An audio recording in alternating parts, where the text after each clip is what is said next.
Hello chess fans, this is Rick from Chess to Impress with number 11 in this series, Resigning in a Winning Position. And in this video we'll see the Mexican Grandmaster Carlos Torre Repetto make this ultimate blunder. He resigned in a position where he actually was winning. By the way, it's a great name for a Spanish-speaking chess player, Torre, because that means rook in the Spanish language. The English Grandmaster Daniel King is another example, and I once played against a player with the name Colin Hess, C. Hess, Chess, the ultimate name for a chess player. Carlos Torre lived from 1904 till 1978, and he received the Grandmaster title 1 year before he passed away in 1977.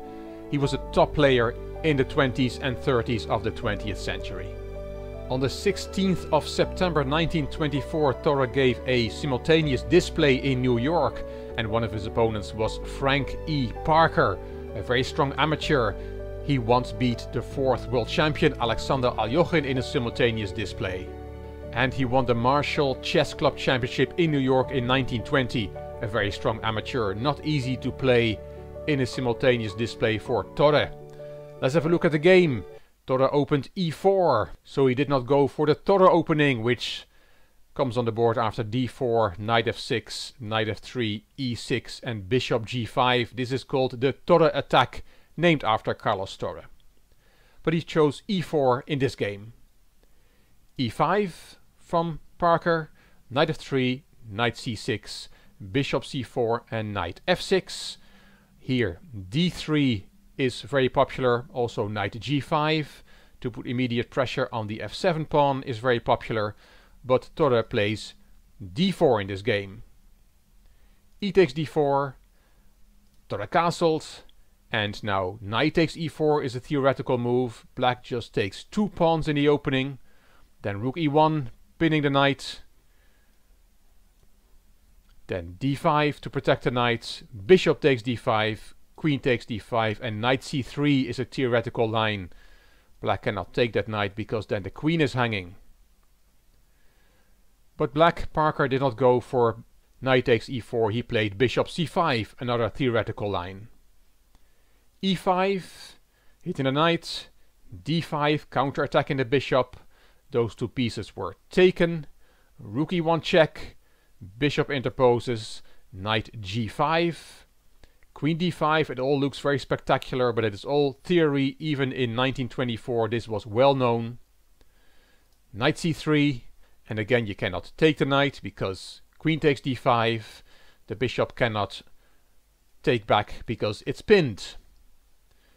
So after knight c3, Parker saved his queen with queen f5. Knight ce4, we're still following theory. Castling queenside from Black, g4 hitting the queen again, queen steps aside, knight takes e6, f takes e6, f takes g7, the pawn is almost at the promotion square, rook hd8, and bishop h6 protecting the pawn. As I said, all this had been played before and both players knew their theory. It had been played in several games in a training match between Marshall and Capablanca in 1910. But now Black is out of book and plays a bad move. d3 is the correct move here, also played by Capablanca in that game against Marshall, but Black played bishop d6 here. Looks logical, threatening queen takes h2, check, picking up the bishop on h6, but Torre found the refutation. He played f4, queen to a5, and here knight f6 is a very strong move, but Torre played queen f3 instead. Queen back to d5, and now knight f6 is a blunder because the queen is unprotected. So after queen d5, Torre played g5 instead. Bishop c5, now threatening d3 with a discovered check. That will be very good for Black, so Torre moves the king. King g2. Bishop back to e7, and now knight f6. Forking queen and rook, so Black has to take.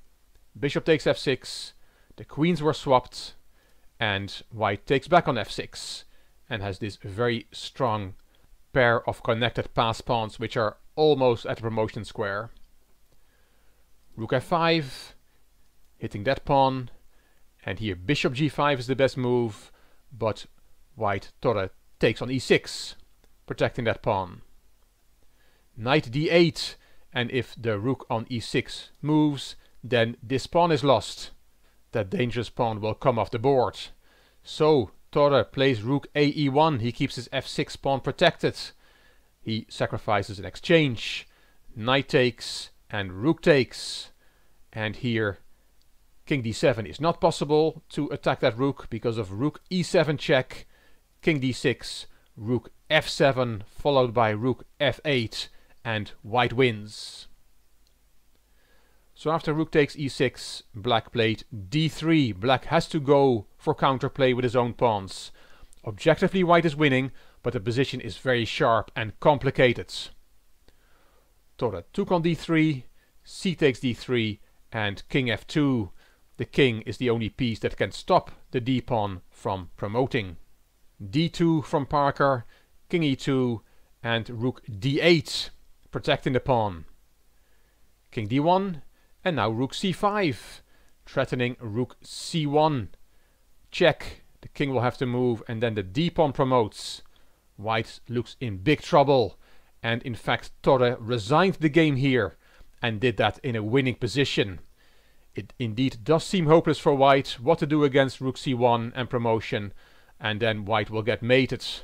Let's look at an example. For example, f7, you have to push your own pawns, but then rook c1 check, king e2 only move, promotion to a queen with check, king f2, and white will get checkmated. I'll show you rook d2 check, king g3, queen g1 check.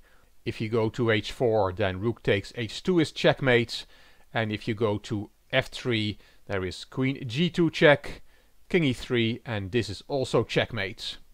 Torre had seen this and thought the situation was hopeless. He resigned here. But he could have saved the game, not only saved the game, but won the game with the amazing move rook e6 to d6. What a move that is. What does that move do? Well, for starters, this pawn is now hanging. White just threatens to take it. And taking the rook with the pawn doesn't help. C takes d6, and then white can play f7. This pawn is no longer dangerous, and one of these two will promote to a queen. White wins. The move rook c1 does not do anything. White just takes the pawn.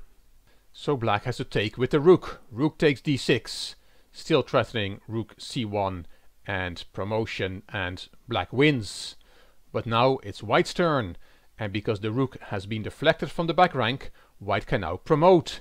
g8 queen check. And if you interpose the rook, then white wins with queen takes d8 check. Very nice move. King takes and f7. The d-pawn, black's d-pawn is harmless. It will just get taken after rook c1. And if you try to stop the f-pawn with rook f5, then white promotes anyway. Rook takes, bishop takes, and this is a winning position. White just has an extra piece. So let's go back. We played rook d6 and we took with the rook. And we had promotion from white, and we saw that rook d8 now is not good. What if we flee with the king? King d7. Then there is queen f7 check, king c6, queen e8 check, king b6. Interposing the rook instead does not work because of queen takes d7, king takes d7, and f7. We saw that variation already. So we play king b6, but then white has queen e3. And if you play rook takes f6 here, then there is the very nice move b4. And white wins a rook because of the pin. You cannot even take the bishop for your trouble, because queen takes c5, king a6, queen a5 is checkmate. And if after queen a3 you go back to c6 with the king, then there is queen takes c5 check, again sacrificing the queen for a rook. King takes c5, f7, and we saw this position already.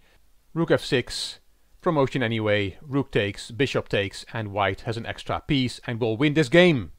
So in this final position, instead of resigning, white could have won with the amazing move rook d6.